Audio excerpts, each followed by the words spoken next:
Hello out there. Welcome to the No Shit Cast. I'm your host, Matt Frazier. So welcome to the herding the fucking cats to the bath edition of the No Shit Cast. Gee, many you guys are a pain in the ass sometimes. Fuck. After many false starts and trying to get everybody on the same page here, you guys are pain, man. I love you both, but holy shit. Me and Eric both enable each other. You fuckers do. Oh my god. So we were anyway trying to get this kicked off. Bro, I put that on my desk. What are you doing? Here, I'll put it over here. Oh my there we go. God. What did he do? He stuffed it between his legs. I was like, I'm not good with props. I don't know where now to put my it. now my orb of hold that up to the camera so people can see what's on that. So it's a You got Lysol, right? You stocked up on the Lysol. It's got fucking Balrona now. You've got like Balrona virus. Jesus, you guys. Okay, so fuck the beginning of the show. All right, so let's send in the co-pilot seat as usual. None other than the Grey Wizard of Historical Knowledge himself, Mr. Eric D. Smith. Hey, fucking did it tonight, didn't I? Didn't even screw it up. You got to give me credit for that. Oh, yeah, good I job. dicked it up last show. And in the engineering booth, our evil Bond villain himself, none other than Mr. Devlin. How are you, Mr. Devlin? I'm doing pretty good. Oh, my God. So we finally hit the record button, and anyway, here we are. We had to quit laughing. Yeah. Had to gather ourselves a little It's bit. gonna be one of them shows. What's interesting? Okay, so we found out today, because we record in the heart of it all, the great state of Ohio, Ohio, that we're going to be on lockdown here starting 3, 2. Tomorrow night at midnight. Yes, going into Tuesday. So, which is going to have an effect on our podcasting schedule for sure. So we're working on some stuff right now that will include some format changes where Mr. Smith here will be remote, and we're still working out some logistics of how we can do it. We're just trying to figure out how best to do it. And Yeah, because you guys are going to see the inside of my bedroom. yeah, that's how we're going to have to do hell this for a yeah. while. I have to look around there and see what's going on. The Palace of Love. The Eric D. You telling me that Dick Slinging Gee Guy doesn't have a Palace of Love? That's what D is short for. Yeah, it's quite. Is that what the D and White. Eric D. Smith is? Is Dick Dick Slinger? yeah, it's Dick Slinging Gee Guy. All that is The D? is the D, yeah. What's the D stand for? Dick Slinging Dick Gee Slinger Guy. Smith. Oh, my. Jeez. Hey, you fuckers started it, okay? I Yeah. want to just point that out. You two started it. I was thinking about wearing my gi tonight. Is that, Oh, you good. should have. Yay. Yeah. It would have been very comfortable. Yeah. I wore it the other night. It was very Just comfortable. bringing sexy back, aren't you? No. Yeah, wear that to work, Devlin. There'll be a whole new situation there when you arrive. There in is the a gate. recent, believe it or not, I know this photograph of our evil Bond villain in his gi that he took, huh, Mr. Devlin? There was, yeah. Yeah. actually. So I think you guys should all comment and see if you can't get him to share that on this. I'm bringing it up right now. Are you gonna bring it up? I have it on my computer. I figured you'd be like, I ain't fucking showing that. No, I love this Oh, photo. we get to see the Bond villain slinging gi guy. I Yeah. don't remember who I sent it to. Are you sending pictures of yourself too on the internet, Mr. Devlin? My friends. That's oh yeah, your internet friends. Yeah. Is that like having a girlfriend in Canada? Or No. No. or Bolivia. No. Yes. How is Bolivia doing? I wonder. That's a good question. Like it just in general, or Yeah, I mean with the plague and all. with the plague and all. I mean, not Wait a just minute. Okay, not wait. just in general with Let's the not get- pandemic. Okay, hang on. While he's looking up his gi, let's not get too far off topic. And I'm going to go down Glad another I'm rabbit not hole. looking up as a gi. Oh God. So anyway, we're going to be trying to get Eric in remote onto the show Oh, yeah? still, and I got a condenser mic and stuff I'm going to send him off with. So today's going to be the last in studio show, possibly for a while, depending on how the plague, like you said, how the plague goes here. There he is. There it is. I found it. Yeah. That's a good picture. Mr. Devlin and Man of Adventure. Yeah. Aikido master. What's with the hand? What's going on there? Is that an like Aikido move? Is that yeah. What is it? Hand of death or something? Well, you see, I drop 4 steps and land, and I go ha, and they never see it coming. Is that your Spider-Man? Yeah. And unless they're combing their hair in the mirror. Hey, is that you again? No. Who's that? Is that your brother? That's Kieran. he doesn't have quite the What is dramatic it? poses worked out No, yet. does he? Now, what's his superpower? His hair?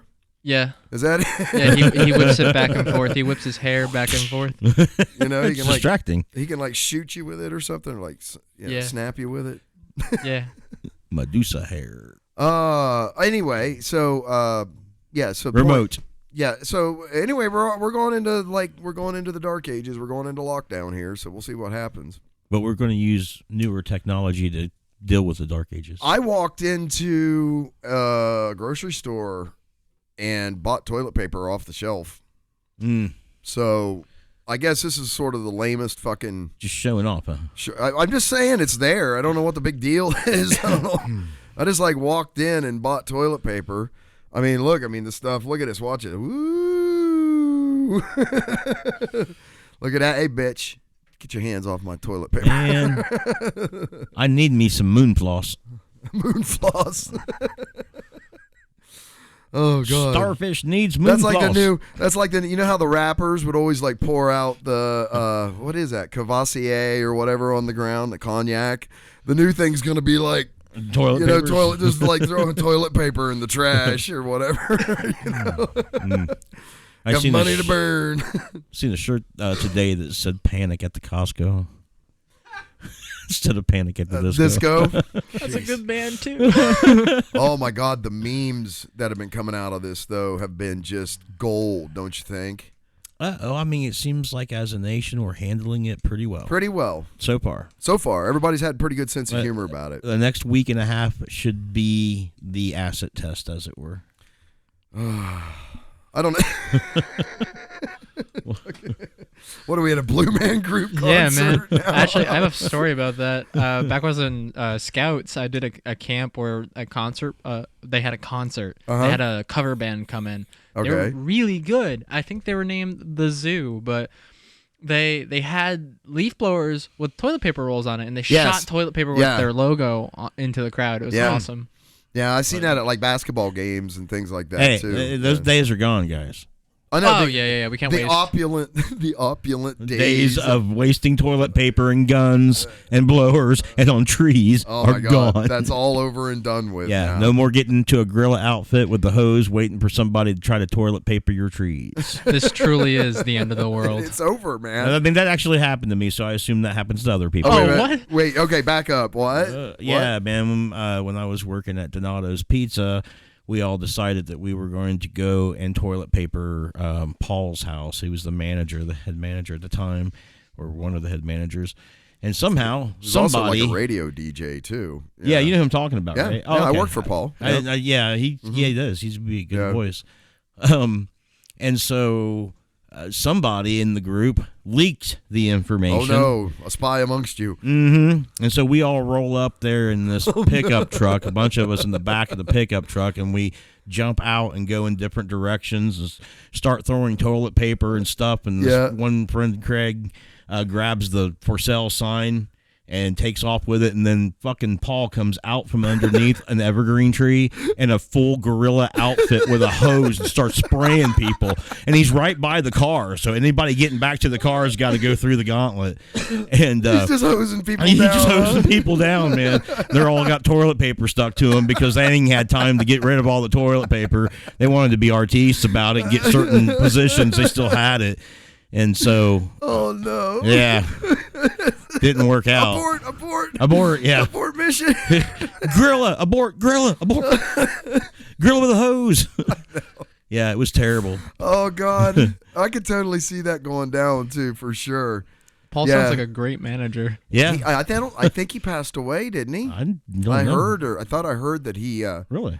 Yeah, for some reason, cancer. I think I don't remember what it was. Seemed like the kind of guy that was going to get cancer. What? He did. Just like okay, okay. Okay, well, I could be wrong, Paul, and if you're listening, I apologize if you've not moved on. And if you are alive, consider that you might get cancer, Paul. Yeah, Paul, apparently. And Paul, if you are alive, consider joining the show and telling us your story. Right. Come on and tell us your side of the story. Yeah. Tell us about how you waited. Who told? Who ratted us out? Oh, my God, you guys. What the hell? How do we get on this? Oh, yeah, I bought toilet paper at the store. Yeah, from home, into the world, toilet paper, man in the gorilla suit. My sister, I got to get this out there. My older sister called me the other day because in the last show, we talked about my brother getting all the stitches. Now, remember I said I was little. Mm-hmm. So some of the details I have are sort of like secondhand and some of them are a little vague. So she called to correct my ass. I love her. Hi, Dawn. I love you. But it was over 1,000 stitches. Remember I said it was hundreds? No, it was over 1,000. And there were some other details I got wrong. Like it wasn't a trailer. It was like a camper top. It went on a pickup truck and some stuff like that as well. I'm trying to think what else she called to tell me, but so she had to tune me all up. But anyway, she thought it was funny. She was making fun of us like you guys can't stay on topic. No. And, well, that show was atypical, and we really didn't. And we're not doing so well with this show. Not so much. See, it's the thing. It's the end of the world. You got to let loose a little bit. Who gives a fuck anymore, right? I mean, let's just do. So anyway, I guess I want to point out that when I put the titles to the podcasts and stuff, that's after we've recorded the show. Because I really don't know what's going to happen at all. I can't. And, even when we have articles, I can't count the number of times that you're like, wait, what did we talk about now? Yeah. It's like, I don't, it's hard to even remember. Yeah, sometimes we do a bunch of articles. Lately, we haven't been doing hardly any at all. Couple. This has been more fun to do this. But so if for some reason it does not appear we're staying on topic, it's because there really isn't one. and sometimes when there are topics, the entry of that topic into the timeline isn't really meaningful. For instance. Per se, right, yeah. Jeremy Tangman. Hey, man, how's it going, buddy? Nice seeing you. Good friend of mine. He just commented on some stuff on our Facebook page. Yeah. So, something about a story about... bathroom absinthe or something like that, and then there's a video that I now have seen that was super interesting of you in a documentary making absinthe in the bathroom. Yeah, just an impromptu documentary that got banned from the Gary Con scene. That's how me and Jeremy met. The whole documentary got banned, and you're in it. No, they just edited out my part. Okay, so what's the documentary? It's about Gary Con. So Gary Con, to be clear for people that are listening, is a convention that's dedicated to the guy that created, or is seen largely as the creator, with some controversy, of Dungeons and Dragons, right? Which is a tabletop role-playing game that was like world-renowned and really genre-defining. So they have a convention, like a comic book convention every year. Why am I doing this? What's with the hands? I don't know what's happening. This is here. how these things are created. So they have a comic book. I see you back here. Comic book, or they have this convention every year that's sort of dedicated to him and a bunch of nerds get together and play games. We roll dice. Yeah. And a lot of dice rolling. And sleep in 20 people per room in hotels and weird shit like that. Yeah, just everybody piling in and gaming. Yeah, pretty Sounds much. like Comic-Con. A lot of Fritos, a lot of Doritos. But there's a lot of gaming. Unlike Comic-Con, there's more about gaming than it is about dressing up or anything like that. And we're not talking E3, about like this PAX East. So this would have more in common with like a Gen Con. Yeah. If people were familiar with Origins, that, right? Gen Con. Okay. Origins is right up here in Columbus. Let's just sort of narrow down to here I go with the hands again. Down to the scope of one person. PAX East and E3 are both video game conventions. Yeah. So that would be more like that. Yeah. Which E3 got canceled because of the coronavirus. I did hear that, yeah. And they're saying, refunding people's money, which I guess they've been really cool about it. GaryCon usually they're not. So. GaryCon got canceled. I don't think they refunded money. No. I think they already spent it. I don't think they could. I saw a post earlier. One of my friends who did theater, she worked on crew, was saying that don't complain about if you're going to a musical or a play. Don't complain. You shouldn't really complain about getting your money back because that's still going to help those people who don't have jobs at the moment. Yeah, now. there's a weird hiccup happening here, folks, and so the supply chain and everything sort of got busted. Not supply chain, but it's definitely not their fault. With the fucking hands again. I don't know what's happening here. My Italian's rubbing off. You guys got me so freaking fired up tonight. What's funny is that you can at least control stuff like this, like click, and you stop. Okay, I can stop that, but you're still moving your hands, and I'm you still can't make talking with my hands. I don't know what this is. Would you like a prop? No. Especially not that one until I get some Clorox wipes. No, it's got fucking boli all over it or something. That'll make you immune to the virus. It's got crotch rot on it. No, not potato cats.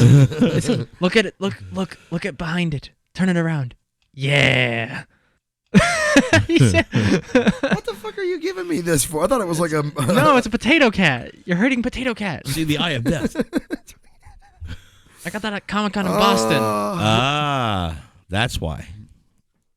Yeah. I bitch a lot, but these are like my favorite shows. When it just goes off the rails. And so I met Jeremy by that video. He actually friended me on Facebook and asked if he could call me, and then we talked on the phone and became friends, and then I met him at GaryCon, and then we're still friends to this day.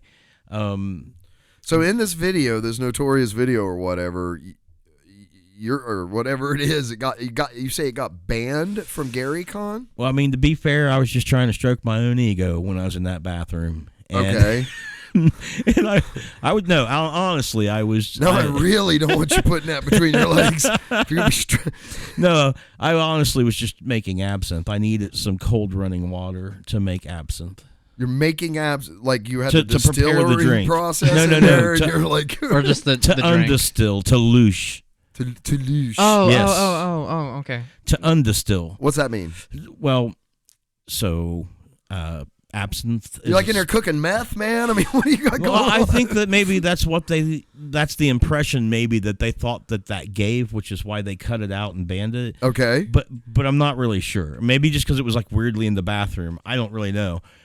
But, look, if you watch the video, you'll see this. But essentially you've got absinthe, which is distilled. Yeah. And then it's got all of these things locked up in it, like wormswood and anise and various other herbs and stuff, right? Okay. So when you put it into the glass, you have to let cold water go into it, and it kind of lets all that free, and it clouds up the drink. Oh, kind of like when you do a scotch. You bloom it, so you open the flavors up. Yeah. That's why you add water. I mean, there's going to be scotch purists out there who are going to tell me I'm full of shit, but you add a little bit of water to scotch. And then that's how you learn to me, that's how I learned to appreciate it. But yeah, it opens the flavors up. So it's it turns it from translucent to opaque. Yeah. Yeah. And I'm not a big fan of black licorice, but you've made me those whatever you call that blooming thing, right? And that's where you're doing the sugar cube and all that. So you were doing this in the bathroom and a documentary crew wandered in with a camera. And just happened to catch you doing this, huh? Yeah, and they asked me what I was doing, and I told them, and then I just kind of launched into an impromptu documentary mode and started talking about it and demonstrating it, and they filmed it all, and then they edited it and then added stuff on it and stuff, and it was just a part of the little documentary that this little independent film crew did. Now, how long ago was this? 2011. So 19 years ago? Yeah. Did I do my math right? No. 9 years ago? Yeah, there you go. We're not 2030 right now. I'm an engineer.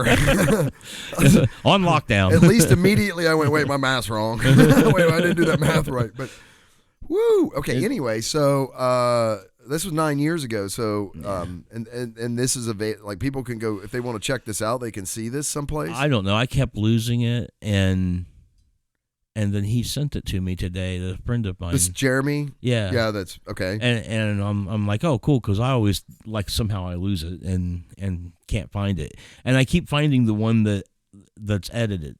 Like that when you're looking for it, the edited one has been seen way more than the unedited one, so it pops up first. So you kind of have to scrub through because it's like and find like the what are you clanking on over there?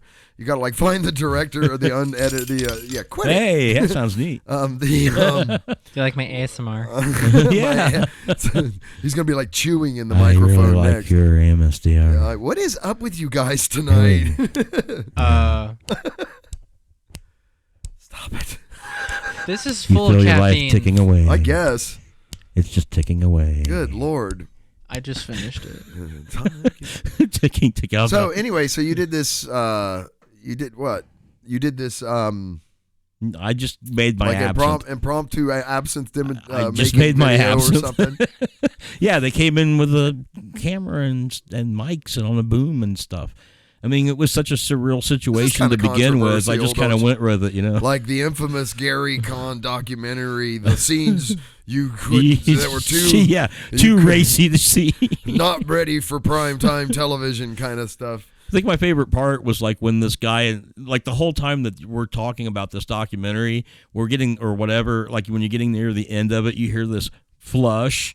And a guy comes out of the stall, and I'm like, "Well, let's move out of the way so this guy can wash his hands." And that wasn't staged or anything. No, that I didn't even know anybody was in there. Somebody was in there pooping, going, not wanting to come out, man. What the fuck? Is there a film crew and a boom and a mic? No kidding. You can see the mic. You're sitting in there Oh like, my oh God. man, this is too much. Or he's sitting in there, he's like, okay, my legs are numb. I gotta get out, man. I gotta get out I don't know what here. they're doing out there, but I gotta leave. This is I gotta so get weird. Yeah. I was gonna say if it was weirder for anyone else, it would be that dude next to me in the stall trying to poop. If he did poop, maybe he didn't. Best fucking stories, man. Maybe he did poop. Maybe he didn't. Maybe he's like, I'm done. I'm gonna go back to the hotel room. Man, it's like being on the spot, then you can't. He's all like, oh, God. I'm going to be constipated for a month. That's what stopped the documentary was that guy coming out of the stall like we was in his way. You really embarrassed that shy pooper. And that's in the video from the documentary? Like you don't see the guy, but you hear him. You hear the toilet flush? Yeah, and you see us look at him, and we're all like, "Oh, sorry," we're just gonna back out as a group. So the film crew went in and came out and never did anything other than film that. Film that. Yeah, they never actually. I'm presuming they were coming in to use the bathroom or wash their hands. It just happened to catch you and be like, "What the fuck are you doing?" kind of thing, huh? Yeah. So what's the name of this documentary? I don't know. It's right there. It's like a. Devlin's got it. It's like a YouTube. 4 minutes 12 seconds. I remember the timestamp. Why do you have it? Me? No, Devlin. I put It's it in on the group chat. The group chat. I probably should pay better attention to that, huh? No, man, don't play that. We can't get the audio. But I want to see the scene. All right. Fine. Well, no, okay, yeah. Put that. Don't play it because people aren't gonna be able to hear the audio. But fast forward so you can put an image of Eric up in there if you can find him. Found it. I found his name tag. Yeah. This is a dangerously addictive psychoactive drug. Oh my God. So this is called Gary Conn 3. Yeah, fuck, that's you. And by 1910, the French were drinking 36 million liters of absinthe per year. Okay, I gotta know, what is the obsession? Apparently psychoactive. What's the obsession with absinthe, or what's the attraction to it for you? Me? Yeah, I just like the way it tastes. I just like the way it tastes. It's very. I kind of find it a bit more minty than I do, like a lot of people say black jelly bean, but black licorice, right? Yeah, I like that licorice flavor. I like hard tack. Bro, you look like you're the member of an 80s hair band or something. And I don't mean to like you could be like, you know what I'm saying? Like you're one of those guys. What? Like those early metal, or those 80s metal hair band. Let me check that. I'm not saying that to disparage you at all. People was always surprised that I listened to Duran Duran. Duran Duran, yeah. Oh wow, I really thought it would be Motley Crue or Metallica yeah, or something. Yeah. Sorry, I didn't mean to. No, I'm just being silly. So anyway, absinthe. Again, the attraction to absinthe for you is what now? I like that. Mostly the anise herb flavor. I used to eat like hardtack candy that was flavored like that. That my aunt or my godmother would bring up from Florida, and that used to be the only time that I would get that. And it's got clove, I think, too, and it's got like a lot of those type of flavors herbs. And shit. Yeah, and I like those really strong, bitter flavors, just like I like Guinness Extra Stout in a beer, or I like Scotch. Scotch and absinthe are my two favorite drinks, you know, and a lot of people find Scotch to be heavy and strong, but, you know, I find it to have a lot of layers of taste, and I find the same thing in that. There's a lot of different tastes that I can taste, and I think with the Scotch for me, it was learning that. So I don't know why now we're going off on the Scotch subject here, but putting ice in a glass, put the Scotch on the ice, and as you drink the drink, it changes in flavor throughout the entire drink. And gets sweeter and sweeter, because what's happening is it gets more and more diluted as the ice melts. But that's one of the things I really like about that, because as you're drinking it, every sip of it tastes different. If you do it right. For me, I mean, so the first is very constant. First drinks are cold, but they're very concentrated. So you get that real super complex flavor, but by the end of it, it's like it's sweet. Only the really heavy things are there still. Yeah, I would agree with that. Yeah, So why? I wonder if absinthe would be. I don't know if it would be the same way, but I know the preparation you do involves some sort of stream of water and over a sugar cube, a chicken foot, and a bowl of blood, and exactly with the appropriate symbols manifest around me. Right? Exactly. Salt on the floor or something. I don't know. Too, yeah. And you were naked, and it was weird, so I didn't stick around. But I brought you back a fine drink, did I not? I will admit it was magical. Yeah, I don't know what and that was the other thing I told you one time. You know, you were like, "Hey, can I have this on the show?" I go, "Kind of just looks like you're drinking a potion."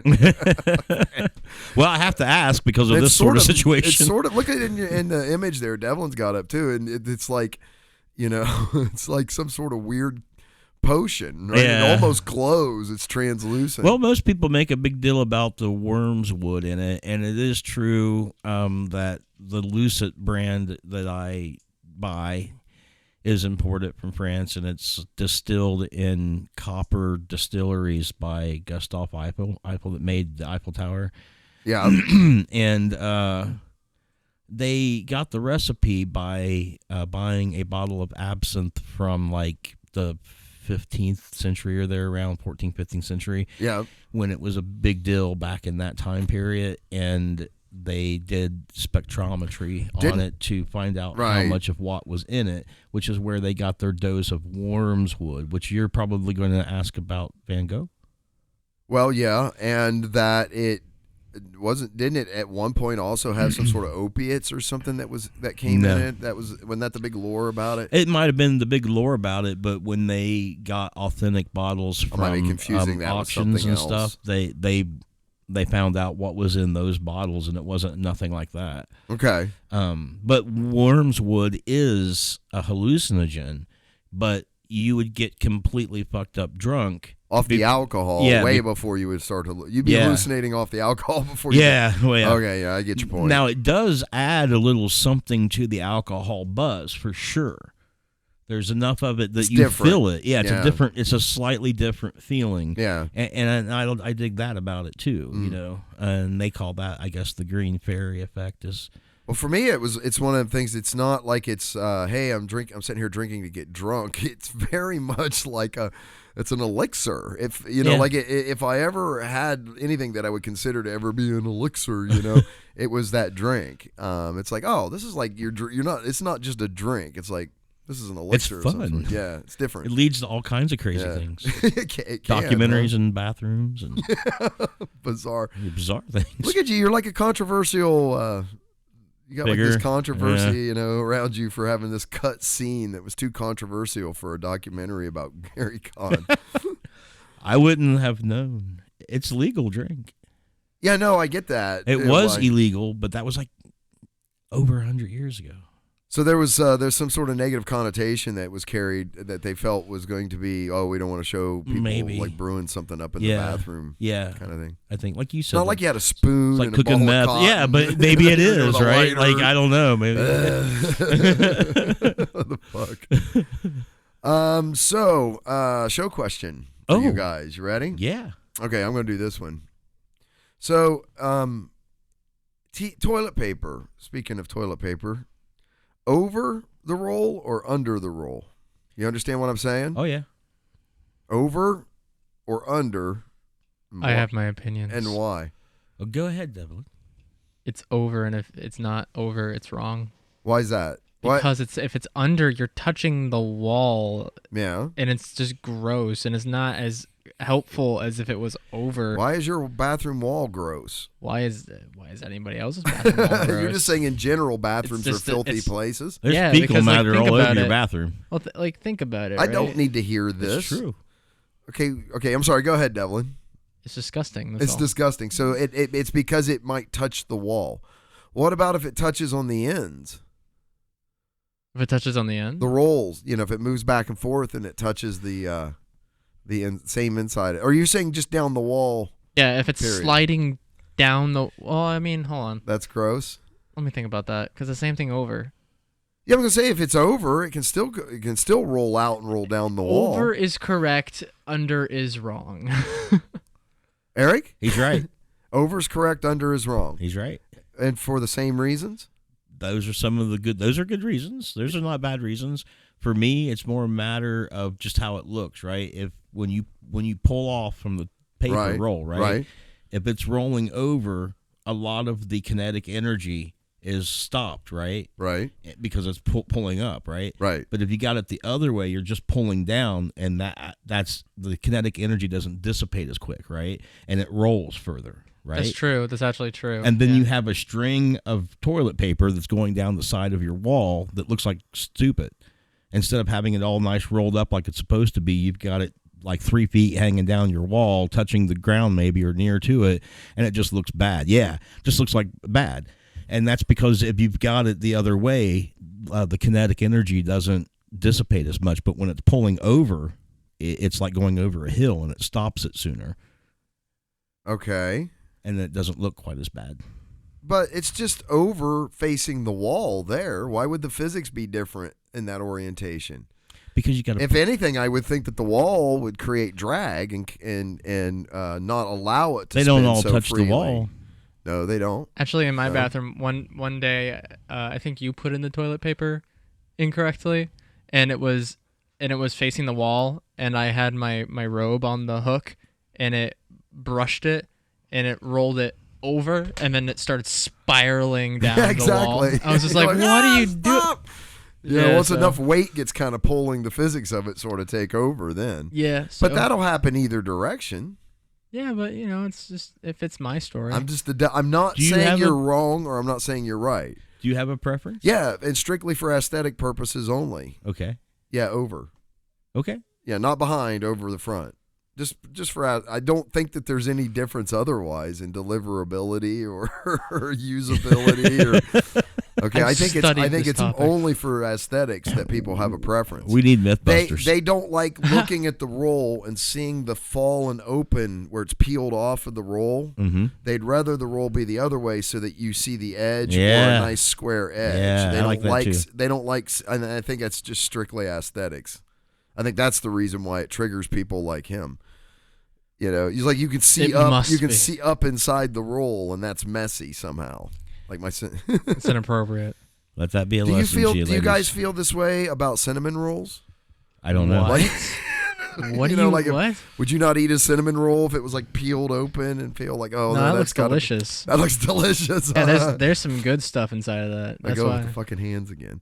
I don't know what's going on tonight, man. I'm like Italian all of a sudden. Hey, Italian. I need to get something to drink, man. I did not have the forethought to get myself something to drink. No, you don't. We've got an engineer that can go grab you something. Is that true? I'm going to get a drink for you, Eric. Thank you, Devlin. I appreciate you so much. Thank you. He's good about that. That's part of his, it's part engineering of his duties. Send help. Send help. SOS. Scotty, can she take any more? No, but I can get you a water, Captain. Okay. Oh, well, whatever you have, really. Yeah. That's fine. H2O. There you are, man, you sexy devil. Oh, my God. Like, you look like you could be Vince Neil's brother. I know, especially smiling like that. Yeah, right? like from Motley Crue. You could totally be like Vince Neil's, early crew or mid-crew Vince Neil's brother or something. And it's such a bad look, right? It's two things of absinthe with Gary Conn in the middle. Like, it's just subliminally, yeah, let's make that Gary Conn, here, have absinthe. Made in the bathroom absinthe. Look, you're so fucking, like, classy. You got the Gary Conn 2 shirt on at Gary Conn 3. Like, you're representing hard there, bro. And they cut it out. That's too bad. Thank you. Kingdom of Hearts. Kingdom Hearts. You just triggered 1,000 Kingdom Hearts fans. I don't know, man. I triggered 1,000 Kingdom Hearts fans. Yes. You believe there's 1,000 of them that listen to this? There's one right here. He's gonna go rat me out. What did you do? I'm gonna complain on I the added subreddit. the word "of" to the name of that video game title. Oh, Because Kingdom Hearts. It's like the equivalent of calling Link Zelda. Mm. Do you understand? The legend? You mean the Legend Zelda? The legend. Exactly. The Legend Zelda. Yeah, I played that. Well, it's a part of the game. In the game, there's this event called Kingdom Hearts, and that's what the game's named after. It's not Kingdom of Hearts because there's no Kingdom of Hearts in the game. And they'll sue you for that "the" word. We know this. Exactly. Ohio State University Right. will. Right. So just be careful bantering that around. Yeah, don't be throwing that shit around. Yeah, it could be thousands of dollars per use of the word "the." A Yeah. college. The. Yeah. Yeah. All right. So, you guys want to do some articles? Yeah. Yeah, man. So, yes, sir. I get to read the top part. Mm. The part. The top part. The part. Yeah, Top. I was gonna Okay. say. Okay, Mr. Devlin. What Because do we got? haven't done articles in a while. And you haven't fucking been on the show in a while. I thought you forgot. And there's a pandemic going on right now. It's Yeah. very stressful. And we're in lockdown starting tomorrow night. Yeah. Okay. Anyway. It's the end of the world as we know it, and I feel fine. When the world is running down, you make the best of what's still around. Nope. I like that song. Actually, I know the What song. song is that? Nope. No, I got a clue. When the world is running down by the police off of the album Zenyatta Mandata. Zenyatta Mandata. Okay. I know about the police part. All right, Devlin. What do we got on deck? All right. This has been the whole problem anyway. News18.com says 4 new asteroids are approaching Earth this weekend, says NASA. Woo! What's this? What do you think they want? What are they approaching us for? Is this like News 18 where? Like Houston or? No clue. Anyway. This was on the Google. On the Google. It says earlier yesterday, NASA's Center for Near-Earth Object Studies reported 2 asteroids flying by Earth in relatively close proximity, but thankfully no disruption of life was really observed. All right, so this already happened.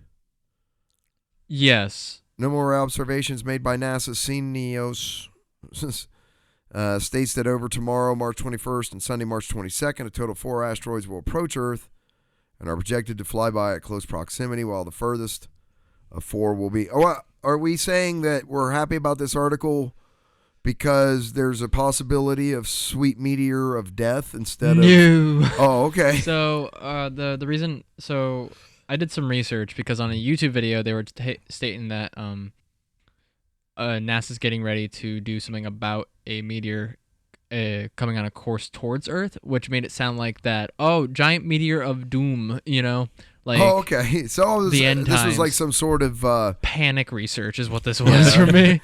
And I didn't I saw something farther down that it said that March 23rd, so Monday, another one, the 4th one. Oh, I see it right there. Yep. Yeah. So the first 2 passed by, but you'll read that. So And the 4th horseman cometh. The four. That's it. It's the 4 horsemen of the apocalyptic.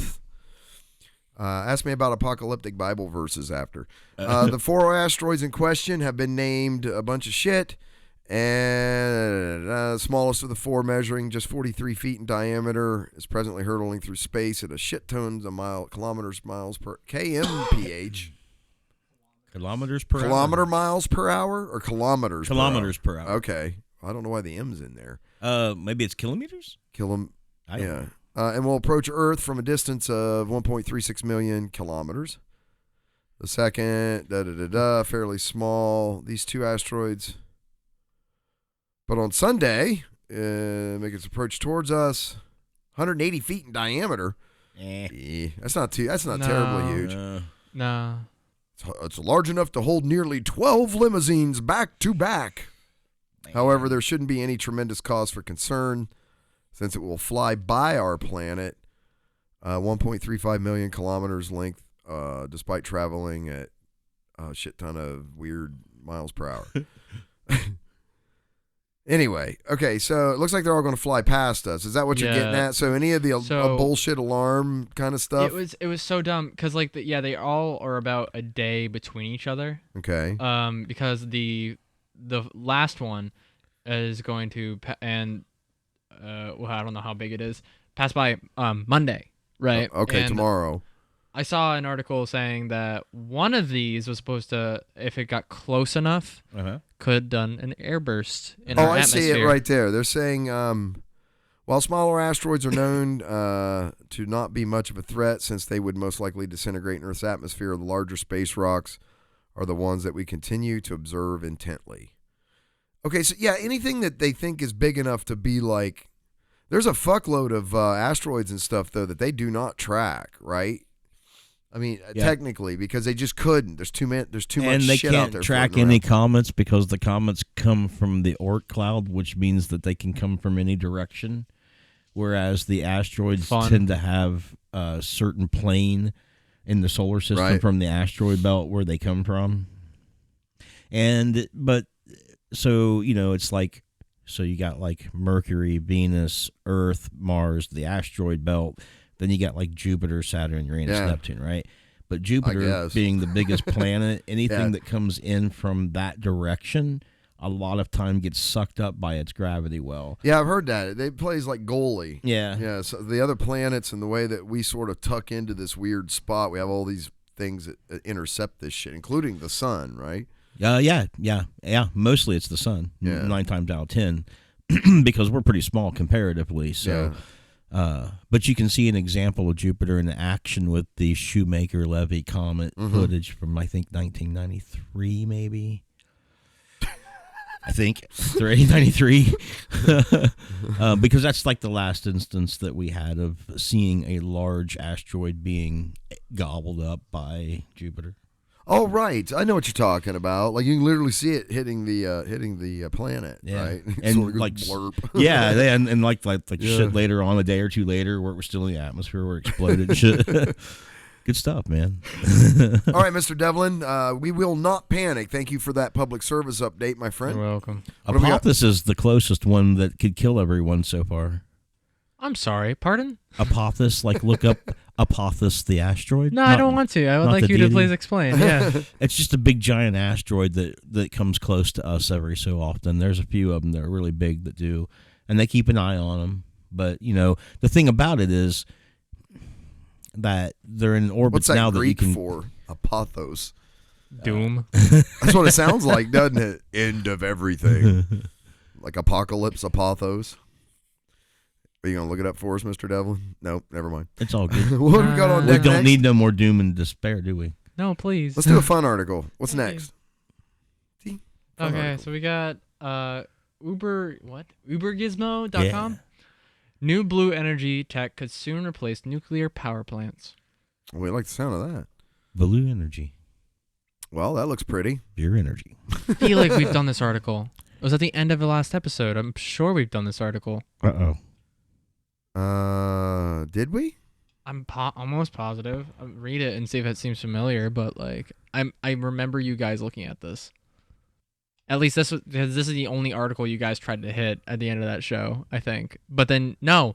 We didn't end up doing it, right? Right. No, I forgot. I'm sorry. Yeah. Because you did open up the article. That's how I saw it, but you guys didn't go over it. Go over it. While nuclear, how are we pronouncing that, Eric? Nuclear. nuclear. Nuclear. It's nuclear. Well, nuclear energy. What do you think, Devlin? Is it definitively. nuclear or nuclear? It's nuclear, Nuclear. not nuclear. It doesn't spell that way, right? Nuclear. I've heard Nuclear. it. You guys haven't heard that both ways? Nuclear, I've heard nuke. nuclear, and nuclear. Nuclear. I'd say nuclear. Nuclear. We'll go with nuclear. Nucleic acid. Well, nuclear energy definitely gets the job done. The fact of the matter is that nuclear energy isn't clean, and there is always the danger that should these plants ever melt down, it could be disastrous. Just like with trippets. Well, look, no. What they're talking about is first and second gen nuclear plants. There are nuclear plants that don't have that problem anymore. So that's painting with a broad brush. But yes, about the pollution, that's true, even though it's very, very little. This is why many governments around the world are looking to replace existing nuclear power plants with cleaner energy sources. In fact, over in South Korea, scientists seem to have developed what is being referred to as blue energy, where through the use of a specifically formulated membrane, it could have the potential to generate energy from rivers that could be used to replace nuclear power plants. All right. Don't we have that already? It's called a dam. Yeah, they make this sound more like a balloon or something than this membrane. This blue energy involves a membrane that leverages the chemical differences between fresh and salt water to generate electricity. So it only works in freshwater tributaries into the ocean? Well, salt water, I mean, if it's got to do with the potassium, maybe. I don't know. This also takes advantage of nature, where rivers dump about 37,000 cubic kilometers of fresh water into oceans every year. Right, okay. So this membrane would actually make use of that occurrence to generate electricity. According to the numbers, this tech could have the potential to generate 2.6 terawatts, which is equivalent to the power generated by 2,000 nuclear power plants. Potential. But, okay. This tech has been explored before. French researchers, but recently the researchers made... Okay, I want to get to the part where they tell you how it's I don't think deployed. Well, they're not telling us how it's deployed. Okay, so if it's a membrane and you got to stick it in a river, that's going to be a... I can tell you right now, that's going to be a no-go. No fucking way. Because of fish and the mating of the blue fuck you carp or whatever. Yeah. Like there's always something like that. You can't. That's what I said. I don't. So how's that? Non-starter. I thought I was about to get excited there for a second. It was kind of a good, hopefully a good, maybe possibility, but we'll just. I know. That's from 2019. Look how long. That's a year old too. I don't know. I picked this. It popped up on my radar. About 4 months, right? Yeah, about 4 months old. Yeah. Well, shit. Okay, what we got on deck next, Mr. Devlin? I know it'll cheer you up. Elon Musk, our Lord and Savior, Elon Musk. Oh, hail, Elon Musk. All hail. Hail. Elon Musk urges everyone to delete Facebook, and it's lame. Is that what you're pulling up there, Mr. Devlin? It says from complex.com, Elon Musk urges everyone to delete Facebooks. It's lame. It's lame. It's lame. Only when Elon says it, he's like, it's lame. Dude, it's so lame. It's a lame. It's a lame duck. The world is. I don't think that's how he sounds. I think you're offending our Lord and Savior, Elon Musk. I don't know how he sounds. Paying tribute in a comedic way to our I think you're offending him. I'm an anti-theist. You're offending me. All hail Elon Musk. The world has been reminded of Facebook's abject lameness thanks to a timely Elon Musk tweet. Over the weekend, the SpaceX founder offered his assessment via a reply to a tweet shared earlier this month by Who is America? ? Star and creator Sacha Baron Cohen, in which Facebook boss Mark Zuckerberg was mocked as an emperor-like figure in the social media wars. I like it already. Oh, my God. So in a tweet, Sacha Baron Cohen says, we don't let one person control the water for 2.5 billion people. We don't let one person control electricity for 2.5 billion people. Why do we let one man control the information seen by 2.5 billion people? Facebook needs to be regulated by governments, not ruled by an emperor. Oh, that's not a flattering look for the Zuck. What they call him, fucker splurg? Flucker splurg. Musk replied by giving a boost to the hashtag delete Facebook hashtag. I said that already. And declaring with exciting accuracy, it's lame. Elon Musk says, it's lame. Delete Facebook, it's lame. Of course, Musk long ago made his opinions on Facebook well known by removing the official Tesla and SpaceX pages from the increasingly shitty platform. I'm going to go out here and say that the author of this article isn't a big Facebook fan. Not a Facebook fan. Would you guys agree? Do you think I'm okay? Yeah. Of course, Musk long ago made his. Already said that, didn't I? Yes. That move, per CNN, arrived in the wake of the Cambridge Analytica election scandal, which they're all over. If you haven't seen The Great Hack or The Big Hack or whatever it is on Netflix, it's all about that. How Facebook. Fuck. Earlier this month, it was reported that Facebook had agreed to pay a $550 million privacy-related settlement in Illinois. The suit in question alleged that the site had broken the state's Biometric Information Privacy Act. That sounds ominous. Sounds like you can't be giving people's health information. Or selling it or whatever. Yeah. Musk, meanwhile, recently made headlines for asserting that working at Tesla does not necessarily require a high school diploma. He says, Sam, have I got time to get a quick PhD in AI and to secure an invite? Elon Musk, whatever, okay. I don't know what that's about. Why is that relevant to this article? They just really wanted to voice their opinions, but not on Facebook. It's complex. It's so complex. But look, there's a really cool picture of Zuckerberg as an emperor. Yeah. Like a Roman emperor. That's pretty sweet right there. Yeah. I like it. It's almost a meme in and of itself. Yeah. It says, it shows him as an emperor and it says complex. Yeah. Like just cut that out and make that a meme by itself. All right, Mr. Devlin, what we got up next, Bubba?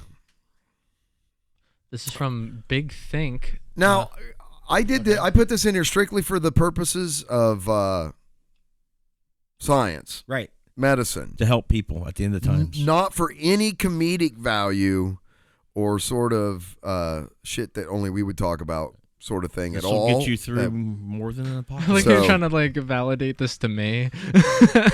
What's it say, Devlin? This is from Big Think. Masturbation boosts your immune system, helping you fight off infections and illnesses. You did a great job reading that intro, I want to tell you.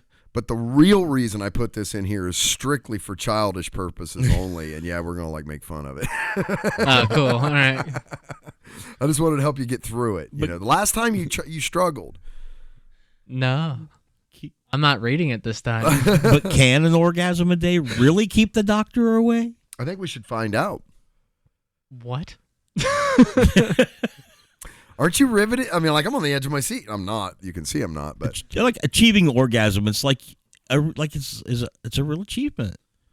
You should get I think you should definitely get a certificate or something for it. Wouldn't that mean you at least get a star? Oh, yeah. I guess. Through masturbation. You get a sticker. No, not sticky, sticker. Achieving orgasm through masturbation provides a rush of feel-good hormones such as dopamine, serotonin, and oxytocin. We love those. Those are good stuff. They are good stuff. And can rebalance our levels of cortisol, a stress-inducing hormone. This helps our immune system function at a higher level. I wonder how much, though. Does it matter? Every bit counts in a pandemic. And especially during a pandemic, it is your patriotic duty to make sure that you're as in fit a condition as possible. Maybe a little too much? Let's go with that. No, am I selling it a little too hard? Everybody needs to know this. The surge in feel-good hormones also promotes a more relaxed and calm state of being, making it easier to achieve restful sleep, which is a critical part of in maintaining a high-functioning immune system, Mr. Smith. Indeed it is, Mr. Fraser. Just as bad habits can slow your immune system, positive habits, such as a healthy sleep schedule and active sex life, can help boost your immune system, which can prevent you from becoming sick. Oh, God, I'm going to die in the apocalypse. But I want to get hair on my eyes. Which one is it? Is it on your eyes? Yeah, it's totally on your eyes. I heard it. I heard it both ways. That's why I'm asking. It depends on which way you're going, I suppose. It's hairy palms. Dude, I swear there was some bit of I don't know. I saw it somewhere is what I'm trying to say. It's lycanthropy. It's nothing but lycanthropy. Okay. Is that where you put the emphasis on that syllable? Like lycanthropy, or is it lycanthropy? You know how I like to say things. I think it's lycanthropy then. Does it? What? Okay. Sorry, Don. Apostrophism? Which did you think it is? Lycanthropy? You think it's lycanthropy, or is it it's lycanthropy or lycanthropy? I think it's like lycanthropy. Let's be clear. We're talking about becoming a werewolf, right? Yes. It is lycanthropy. Okay. That's awesome. Thank you, Devlin. I'm glad that we have Devlin in the engineering booth to square this shit up for us, like post haste. Yeah, I looked stuff up on Google. It's good. You got good Google foo. Yeah, you're like Google foo master back there. Google foo brown belt. Otherwise, it would be a cat. Orgasms are a very common human phenomenon. The physical and mental health benefits have been researched frequently as a result, and yet there is still so much to be learned about how our bodies and brains react to the chemicals and hormones released during and after experiencing this type of sexual release. The amount of speculation versus actual data on both the function and value of orgasms is remarkable. I guess it's been researched a lot. With robots, too. Strangely enough, we just no problem getting volunteers. I know, it's right? like the weirdest thing. Wait, you're going to pay me for what? Is there an egg beater involved? You don't even have to pay me. Right. Explains Julie Hyman, director of Kinsey Institute for Research in Sex, Gender, and Reproduction. Apparently, Eric, masturbation causes a rush of dopamine, which is a chemical that is associated with our ability to feel pleasure. Woo. Along with the rush of dopamine that is released during an orgasm, or I keep wanting to say organism. An organism-gasms. That's not what it is. There's also a release of a hormone called oxytocin, which is commonly referred to as the love hormone. This concoction of chemicals does more than just boost our mood. It also can play a key role in decreasing stress and promoting relaxation. Okay. It's very technical and clinical. Oxytocin decreases cortisol, which is a stress hormone that is usually present in high volumes during times of anxiety, fear, panic, or distress. Like in the last week and the weeks to come. Yeah. According to BDSM and fetish researcher, there is such a thing. Oh, Dr. Gloria Bram. Wait. Bram. Devlin? Bramy? Brame? Dr. Gloria says. Doesn't the E make the A say its name? Brame? I don't know. Probably. An orgasm is the biggest non-drug induced blast of dopamine that we can experience. Non-drug induced, yeah.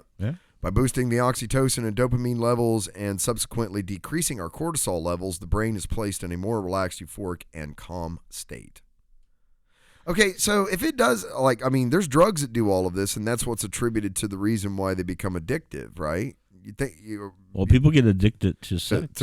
Sex and masturbation for sure. And porn, yeah. But apparently it also boosts your immune system and raises your white blood cell count. Well, when all you're doing is masturbating and not taking your vitamins and eating right, you really, really, really need that extra boost. Yeah. I guess to fight off infection. Yeah, you're just locked in your room watching porn day in, day out. How do these effects on the brain? How do those effects on the brain from reaching orgasm translate to boosting your immune system and making your body healthier? The increase in oxytocin and dopamine that causes a decrease in cortisol levels can help boost our immune system because cortisol, well known for being a stress-inducing hormone, actually helps maintain your immune system if released in small doses. So, what are we saying here? Masturbating is good. Especially for your health, bad for your salvation, but good for your health. So, apparently it's like you should do it before you go to sleep. Oh, yeah. So, no shit advice from the No Shit medical department here at No Shit Cast Studios. While we're in lockdown, You should eat touch bananas yourself. and masturbate. Yeah. Yeah. Eat bananas and masturbate. Have somebody else touch you. I don't know. Do something. Don't Just get it freak out. done. Yeah, get it done. Don't tell no one. Don't ever admit it, but everybody do it. And from a website like Big Think, you know that's got to be legit thing. My buddy Jamie's been talking to me a lot about how there's going to be a baby boom after I've heard this. Yeah, they're going to call and I saw a meme. See if I can pull this off. I remember it, but they're going to be called what? They're going to be called Corona Boomers. Corona kids. Well, no, that's generation because the baby boomers were from World War II, right? That generation is called the boomers, the baby boomers. So this is going to be the Corona boomers, and when their kids become teenagers, they're going to be called the something teens. What is it? The quarantines. Jeez. The Corona boomers are going to be the quarantines when they're all teenagers.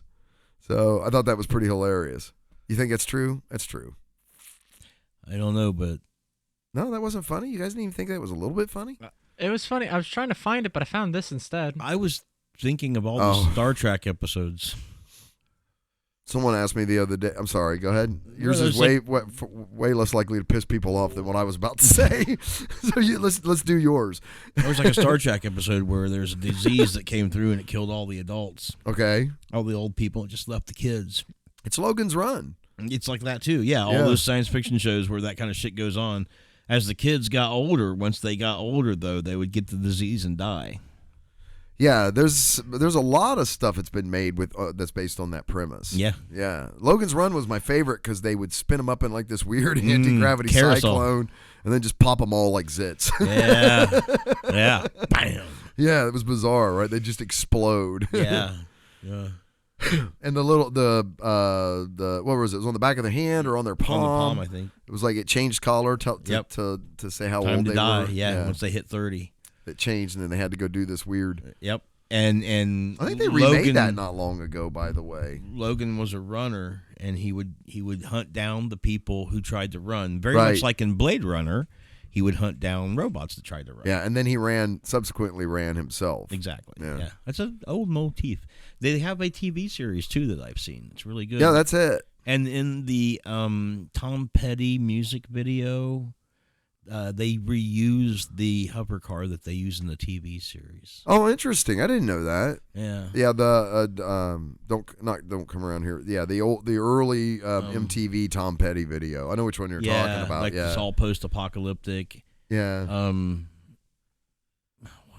You got lucky. You got lucky, babe. Yeah, Yeah, yeah. It's a great song. Yeah. God rest Tom Petty. Kenny Rogers just died today. He did. He broke even. Died in his sleep. The gambler. Yeah. That's. I mean, not that he'd been doing a lot other than getting plastic surgery. Because he was getting so old. I mean, I'm not putting it beyond him, but it's amazing when you think about how many like number one hits that dude had, and how many. I mean, like everybody's heard his music. Like fucking people that aren't even into country music or whatever have heard his songs. Best example of knowing when to fold. Yeah, right here at the beginning of the end of the world, die in your sleep and go out peacefully. Fucking lucky bastard. That's a full house. Yeah. Okay, so what do we got coming up next, Mr. Devlin? We have Atlas Obscura says Romans used to ward off sickness with flying penis amulets. I was going back to this because remember I said to remind me of a Bible verse? Yes, apocalyptic Bible verse. Let me tie this in. So I've seen, I saw this Bible verse from Chronicles, and it's something about curses upon the lands and praying for forgiveness and all of these kinds of things. And I'm not. What I don't understand about that was, and maybe you can help clarify this for me. Chronicles is Old Testament. Correct? Like it's in the old. It is. It is. Trust me, it's Old Testament.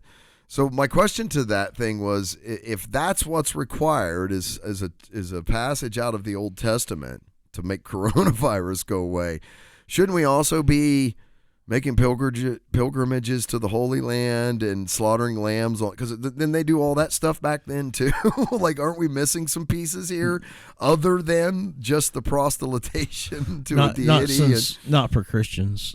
No, not for Christians. Because Jesus came along and was a light to the Gentile nation, and he took a lot of those restrictions off of people. You don't have to make a visit to the Holy Land anymore. There's a lot of stuff you don't have to do. All you have to do is pray to God through Jesus. Yeah, but so the reference to something in the Old Testament was what kind of threw me off. Yeah. Because it's like, well, if you're going to pick that out, there's all kinds of other stuff But in see, the they Old don't Testament. have to. Like stoning people and mixed but threads they can cherry pick now. and all of that kind of stuff. They can cherry pick now. I don't understand that. How? Because Jesus died on the cross for all of our sins. See? Yeah, I dig that. But didn't that sort of erase and say, okay, that was Old Covenant, and this is, the way I understood it from when I read it, it looked like there was a definite demarcation point where the old law is sort of suspended. Yeah. And there's this new law. Well, that's but old you still law have to pray. shit, But you still have to know? pray to God and venerate God. You just have to do it through Jesus Christ. Yeah, but my point is, right, if you're going to pull a passage out of the Old Testament, you can't just pick that out exclusively. You can that one because it's about praying to God. Isn't that what the passage is? Yeah, it's something like that, to remove curses from the land. And you still have to do that. That's one thing that never changed. That stays the same. That stays the same. You just have to go through Jesus Christ to get to God now. But he makes it easier because he uses a lot of other stuff. I'm not arguing that, but wouldn't it make more sense then to use a passage from the New Testament? Yeah. So that's what I'm getting at. If you are a Christian, for sure. Yeah, why are you using a passage from the Old Testament to talk about fixing things today? Because that doesn't apply today. Probably because the words. Look, I don't believe it. I'm okay. I don't believe it. Okay, I'm just looking at it technically. I think my boss posted the same Bible verse. Yeah. And it's completely to me it's like it's so out of context. It's not even in the right genre of biblical whatever scriptures or whatever to be relevant today. Yeah, I mean, you're not God's no longer supposed to blight the land with those kind of things because of Jesus too. That's the other thing I thought. Like, that's all over and done with now because of the new covenant. Yeah. So again, how does that apply? Okay. I agreed with you from the beginning that it didn't really apply, but the words sound good for the times. I was going to say post risen Messiah. I don't think we do that anymore. No, according to the Bible. Yeah, right? I don't think that happens shouldn't anymore. be blighting the land anymore. Doesn't do that anymore, right? Because it's all about loving Christ and going through Him and an individual relationship with deity and all that kind of thing. I don't know. I just found it all really weird. Well, it sounds really good though. The verse sounds good. This is how I end up pissing everybody off because I'm not saying that. Okay, look, a belief in deity and all of that, and if that's keeping you sane right now, more power to you. Okay, I'm not going down that road, but when you're sharing something like it's like people that share shit that they don't really know anything about but claim they do, right? So I look at that and I go, you're supposed to be part of this group, but have you actually ever read this book that you're like following? You're irritated because these are the people on that train we've talked about that's at the end caboose. Yeah, sometimes I just want to pull that pin. Like, what's his name? Who was that comedian, Devlin? Jim Jeffries. Jim Jeffries. Like, I'm with him. Just fucking pull that pin. That's the real irritation, is that you just can't get like, we just Look, I don't believe in that stuff, but why do I know this shit more than you do? Like, that's the weird part. Like, I don't even want to correct you, but it's so out of context. It's like, even inside the context of that book. Now, if a Jewish person posted it, be totally legit. Totally legit. Yeah, that'd be, especially an Orthodox Jew or something. That'd be totally legit. I would get that. Yeah, that wouldn't bug me. I'd be like, oh, all right. And I have Jewish friends. Strangely enough, they don't post any of this kind of shit. Yeah, I wasn't sure when I talked to my boss. I don't know why I'm so hung up on this issue. I don't know why. The absurdity of it? Yeah, I guess. Look, man, we were going to talk about flying penis amulets, and there's Yeah. Well, how So did we anyway- get on to that though? There was some reason. Well, I wanted to talk about that because we also talk about these Roman flying penises in Roman times, Yeah. all and the Romans and the persecution of the Jews and Christians, and it and is all tied of that. together. So it's all kind of It along is, that. But yeah. it just reminded me to, I'm looking at this going, oh, this is like a religious And thing. see, Oh, here's- speaking of religious things, let me tell you something Well, that pissed me off right. on Facebook today. But look, this is what's funny about this, right? Like, this is what was going on before Christianity. And so you're like really irritated with Christianity right now. But this is what they were doing right before Christianity. Yeah. So let's put it in context. Yeah. Yeah. So, still might be a better option in the end. Anyway, Romans used to ward off sickness with flying penis ambulance. Not ambulance, amulets. And maybe it worked. Flying ambulances. Centuries ago, before modern medicine, in a time when humans fought disease and sickness in more mystical ways, ancient Romans centered on a solution that today might get you reported or at least looked at. Ascons, amulets for you and your children shaped like giant penises. There was a lot of phalluses in ancient Rome. Mm. The amulets and also frequently wind chimes were shaped like a fascinum or divine penis. Is that how that's pronounced? I think so. Fascium. Fascium? There's an N in there. Fascinum. Fascinum. We're just going to call it the divine penis to ward off disease and the evil eye. Oh. So it's a type of apotropism or apotropasm. Or apotropism. Or apotropism. But they were used for more than that, too, as ancient Roman boys also wore the amulets called bullae to indicate their social status, like whether they were slaves or free boys. Dick slinging free boy. Free boys. While young girls had a similar counterpart in order to increase the efficacy of a bulla or another adornment, such as a kid's ring, they were crafted into the shape of or adorned with giant penises. What was the point of that again? It was a matter of status. Okay, so the bigger the penis, maybe they'll tell us. Yes. Quote, the sexual energy of the phallus was tied directly to its power in reproduction, according to classicist Anthony Philip Corbeil. The fertile power of a phallus, it was thought, would keep them safe. Yeah. Safe? Dick? What? Dick, keep me safe. Dick, keep me safe. It's like garlic for Dracula. Yeah. Sort of thing. This is what I'm saying. This was what was happening before Christianity started going around. It's like, I don't know. This was important primarily because in the Roman world, children were exceptionally vulnerable to sickness, with up to half of all Roman children dying before the age of 5, according to the Journal of Interdisciplinary History, which made it understandable then that mothers resorted to magical methods to protect their offspring. Hey, put that tar down and try this large phallus. Hey, Devlin, look at that. Does that dick have a dick? It does. It's a polyphallus. That's a polyphallus. Oh my God! Can I show you something? Many phalluses. Yeah. Oh, what are we we doing? can't. I don't think we can. Yeah, you can be careful. Definitely show that on polyphallus. YouTube. Oh We yeah. can show this. 1 second. This is going to be dangerous historical territory. Devlin's putting something up that we can't show the audience right now. What's the name? This is the internet meme dick butt. Why can't we show that? No, I think we can't show certain things. We can't Oh, show I that. see. Yeah. But we can show this. This is dick butt. This is a meme, which reminded me of that image. Oh God. Also, I don't think we can show this specifically because it's too. Oh, it's got that thing on the end with a No, hook. it's a piece of okay. art. See?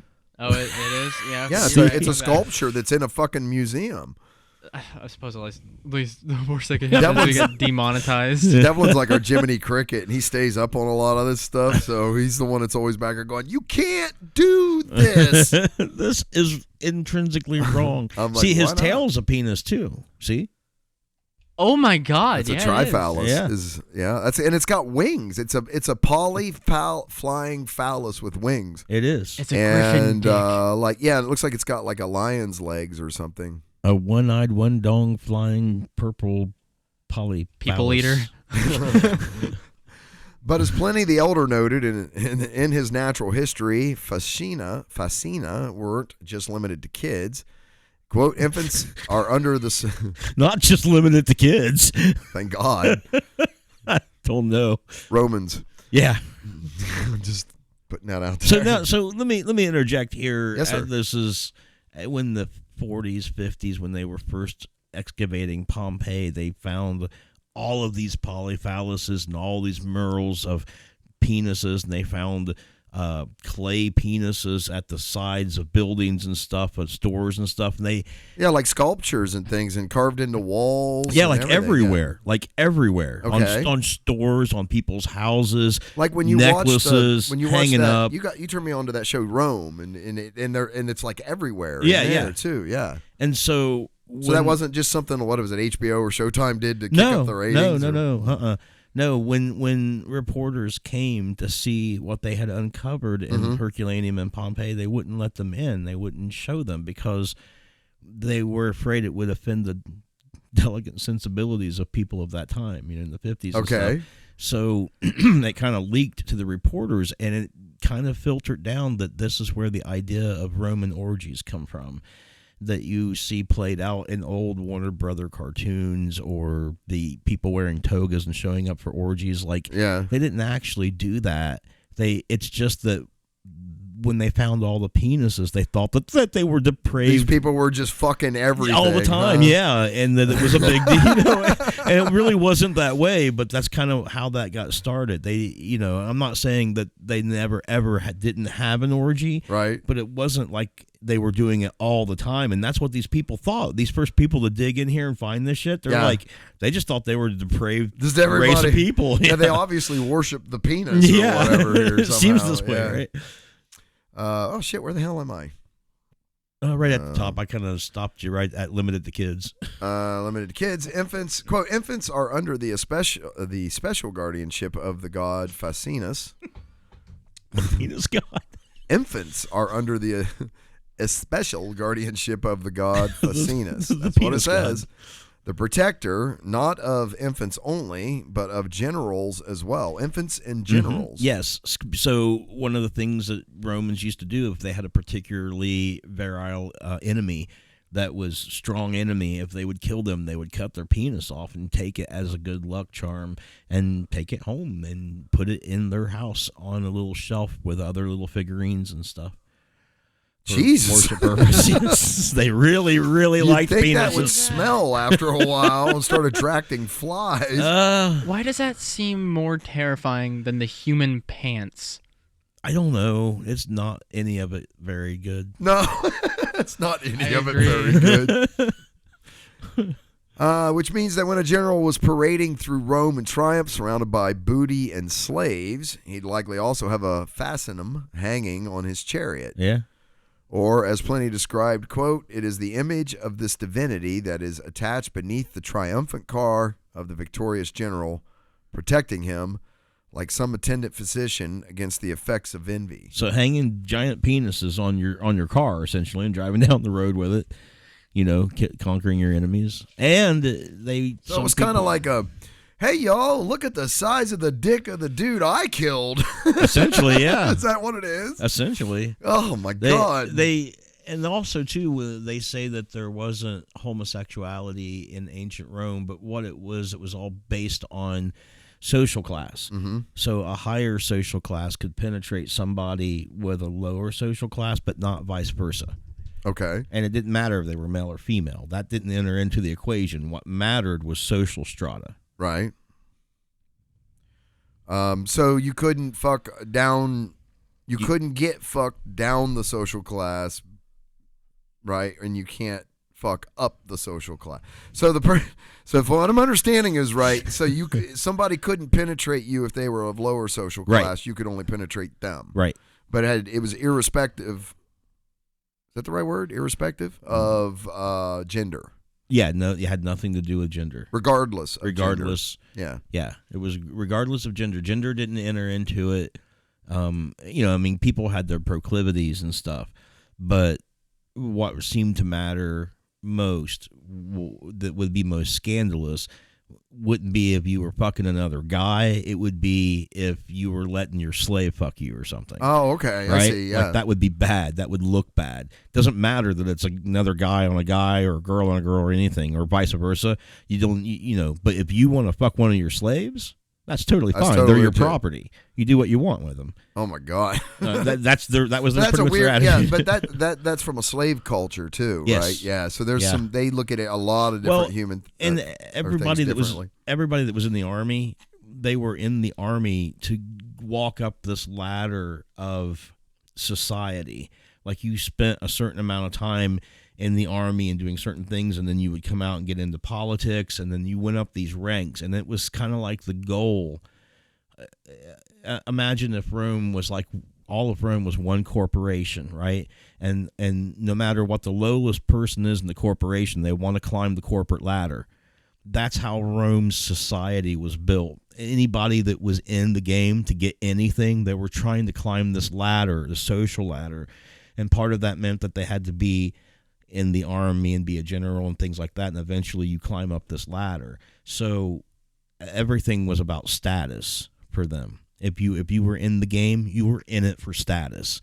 So it mattered, you know, if you were letting someone fuck you, it was looked bad. It could make you look. It was like you aren't belonging, like mess up your reputation, kind of thing. Yeah. Okay. And every time you talk to a Roman, their name, if they gave you their name, you knew what family clan they were from.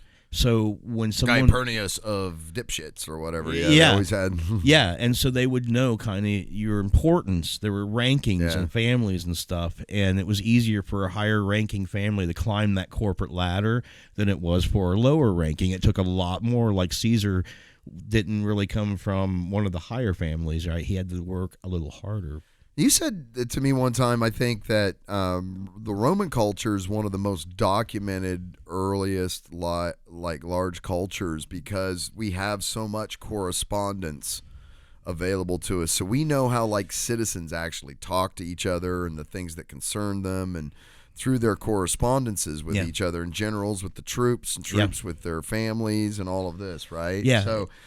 So one of the reasons why that the Roman Empire is quoted so often as a juxtaposition with anything, modern today, is because of how well it's one of the big things is because of how well documented it is, right? So we know, regardless of how many penis or phalluses or whatever that they put up in their architecture and all these kinds of things, we really understand what that was. This isn't like speculation like with old ancient cultures where the documentation doesn't exist, right?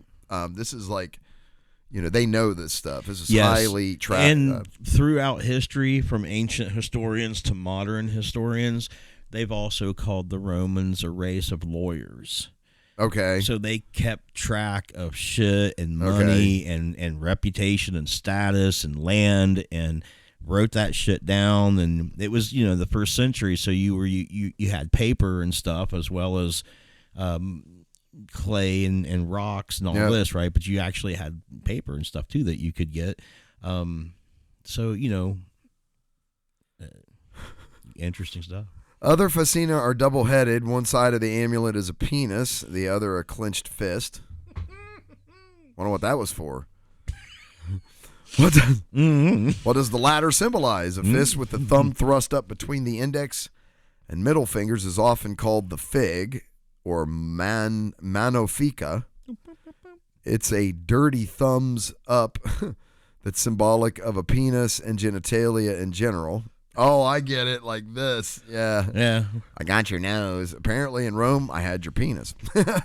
So carving both a talisman with both a fascinium and a fig on it would make this twice as powerful at warding off evil. Very powerful. Yeah. There's that flying phallus again. Oh, door chime. They're like a wind chime. Yeah. Yeah, that's at first I was like, oh, look, a penis mobile, but it's not. Like mobile, like over a crib. And then there are the penis boule with wings carved on them. Cue the Red Bull ad here. It gives you wings. Why turn a fascinum into a half genital, half bird hybrid? Why the fuck not? That's what I'm saying. I mean, if you're going to go there, Flying capabilities made them more effective threats and thus better protectors against envy, or the evil eye. How's this going to protect me from coronavirus, Eric? Well, because the penis has all these powers of protection against sickness and stuff like that. Like the evil eye would be one of the things that might make you sick. If somebody gave you the evil eye, it might make you throw up or get sick or start puking and stuff. But if you have a penis handy, you might be able to avert that. And the evil eye was something that happened really quick. Like it could be done like this, right?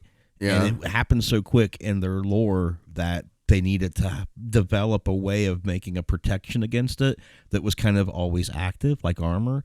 So that's how they got into like magic armor or something. Yeah, that's how they got Yeah. into the idea of the amulet. As long as you wear this amulet, it provides you this protection against things that are even as quick as the evil eye. Because it could... Because what it was back in those days, right? Somebody would give you the dirty look or the stink eye, right? You knew something was up, right? But maybe you couldn't draw it out or suss it out or confront them about it, but you maybe didn't trust them, and you might need protection. They just may have cursed you. It could be a thing, man.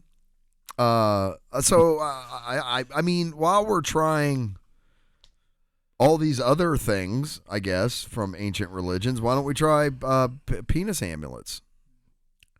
Devlin says nope. You mean you ain't going to show up to work with a penis amulet on? Yeah, I think I'm going to pass on that one. Yeah. Hard pass on that. As a result of the fastenum's effectiveness, Pliny claimed its worship formed, quote, a part of Roman rites. Its worship was entrusted to the Vestal virgins. Mm-hmm. Oh, is that important? Yeah. Vestal that virgins? Penis god was so important they trusted it to the virgins. A lighter shade of pale. I've heard it in the Procol Harum song. I don't know what they are. What are Vestal virgins? They are a priest class of people who are supposed to be virgins, and they handled certain situations that required virgins to handle situations, such as being around a big giant penis. So, right? You can trust virgins was the idea. So they're virgins. Yeah. And part of their rite is to give them big penises. Well, they were in protection of it. The chaste priestesses of the goddess Vesta. It might seem a bit odd to give a giant phallus. That's what I'm saying. Monument to virgins. But the Vestals were actually all about fertility. As the classicist Mary Beard noted in a 1980 article, quote, it seems as if the virgin was not looked upon as sterile, but as a mediator of stored up potential procreative power.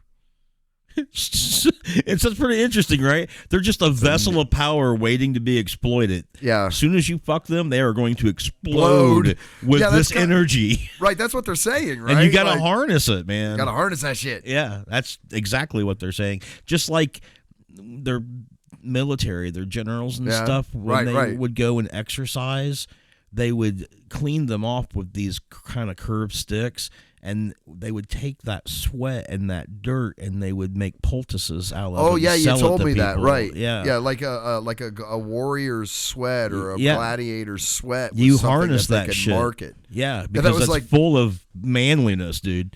It's like an early swag table kind of thing, you know? Yeah. I mean, the same thing with this here. Stored up energy, stored man. up sexual Get that shit. Energy, yeah. And today, fascina live on in the English language in the word fascinate. Ooh. If you're fascinated with something, in other words, you might just be thinking that it looks like a penis.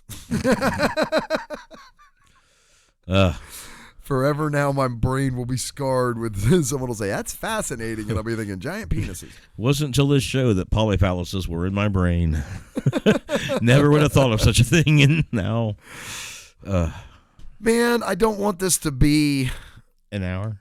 It's an hour and a half, but like I want to be able to keep recording, but I don't think we're going to be able to. It'd be the last show. I mean, not this way, and that's a bummer. I'm really pissed about that. Well, we'll get it worked out, but it's just a fucking coronavirus.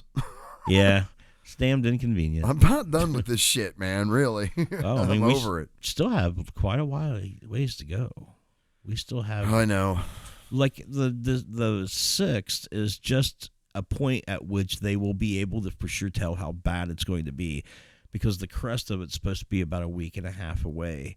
So the 6th is about that far away. Right. Like by the time we get there, if it's as fucked up as they think it's going to be, it'll be a lot longer. Yeah. And like we were talking about before, if this isn't something you're building an immunity up to, Right. and it's not going to migrate like normal things do, then it's going to be something you're going to have to deal with until they have an inoculation against it. Like Which is a year to 18 months, yeah.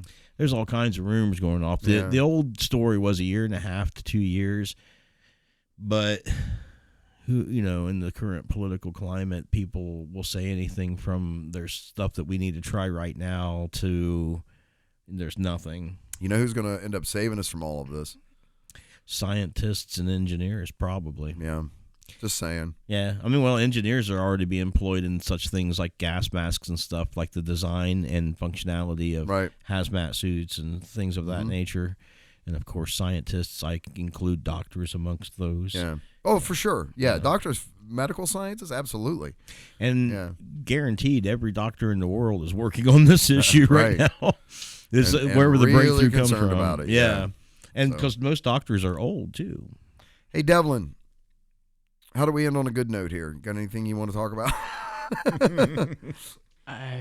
Devlin was telling me earlier today, I don't mean to cut you off, about a conversation, he's been having with coworkers and stuff where they're talking about, because like food service is not being shut down, but they're shutting all like non-essential stuff down, but food service workers apparently, they still have to go in. So like him and his coworkers are like discussing this now, going, they're considered part of that personnel that's considered essential. And maybe they don't want to be. Well, they don't understand why, like a restaurant or a fast food place or whatever would be considered essential. But it and when you really think about it, it kind of is, huh, Devlin? What? So, I mean, yeah, but it's not that.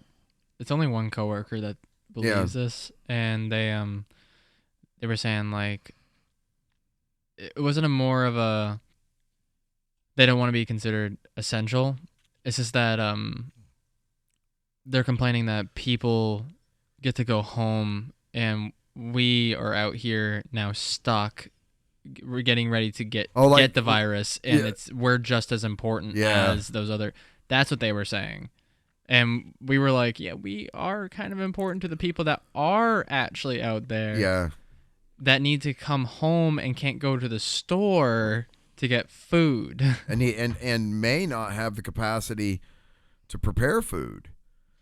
Right, exactly. I mean, there are people that are in that. So, no, I don't think every restaurant and everything in the world needs to be. That's you, yeah. I'm not prepared to make my own meals. No? No. Oh, you're fucked. Yeah, I mean, like beyond the microwave. So, but yeah, it's a wild time that, your conversations 4 months ago you didn't think you'd be having. And we're having them. Like, right. What? Wait a minute. Fast food and restaurant and all these workers, that's essential personnel. When you're having a lockdown, non-essential travel type environment, that's interesting that's considered part of us. Like grocery store workers are considered Amazon essential. People, right? Yeah, shipping people that can ship things. So I think like FedEx. But if you're a contractor, don't go out and what I mean is like a building contract, like you're bricklayer or unless you're building an emergency hospital or something like that, I think all of that's going to be just like don't even go. My boss is still telling us we're essential people. That they said that. I don't know if that's true or not because I'm in insurance. Nobody knows. I don't know. I don't know if that's essential or not, huh? I don't either. But that's what he was saying. Maybe life insurance is a big deal right now, man. I don't know. Medical. I don't know what you guys offer. But anyway, so that's an hour and a half, man. And so here's hoping, guys, that we get to put this back together in the studio again here real soon with all of us being able to be here. But looks like this is going to be at least for the short term here, the last show we're doing everybody together. And we're going to see if we can't get you remoted in so we can keep doing this. But until then, keep track of your towels and get you a big penis, I guess. Yeah, and with a fist on the other end. And masturbate a lot. Yeah. That's the moral of today's show. Or the, Yeah. That's the what we saying. The point of today's show is apparently. Just keep masturbating, you'll be fine. All right. Stay inside, and nobody will see you. And right. Yeah, that's just stay inside. Stay inside, masturbate, and order stuff on Amazon. Ambulance, penis ambulance with fists on the other. God, it's like every teenager's dream. You used to get in trouble for getting video gamers are like, this is our moment. I know, right? Let's storm the castle. Everybody's shut in. Everybody's home and just be on the internet. Yeah, and gamers are like meeting up. So this is different than our lives. How? Yeah, this is what we've been praying for. Yeah, I did see the meme. It said, previous generations were asked, like the greatest generation had to go and save the world from fascism, and our generation is being asked to sit on the couch and watch Netflix. Yeah, to save human life. Yeah, let's do this, people. We got this thing, like if trained my whole life. We can do it's this. All right, man, let's check out here, and we'll see what it looks like for the next show. I don't know what it's going to look like, but thanks for listening, everybody. Check us out at www.noshitcast.com. That's KNOWSHITCAST.com. Make sure you hit those like and subscribe buttons. Give us a share. We'd really appreciate it. And thanks for all the comments lately and the messages and stuff.